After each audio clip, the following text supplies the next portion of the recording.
Sabay natin panoorin to guys, yung laro ni JB Sokal versus Efren Reyes. Ayan, JB Sokal tumira ng 5, hindi pumasok guys. Ayan, Efren Reyes naman tira 5. Ayun, pasok, atras yung bola, prepare naman sa 6. Ayan. Ayan, tumira na si Magician. Ayun, pasok. Tira 7.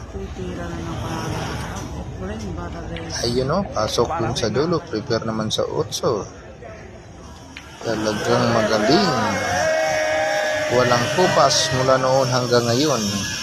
Efren Bata Reyes, the Magician. Ayan guys, sabi nila where daw. Ayun, sa side pocket daw kukunin guys.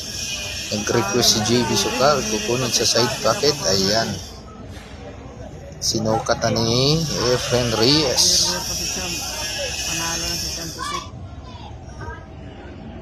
Ayan, panoorin natin guys.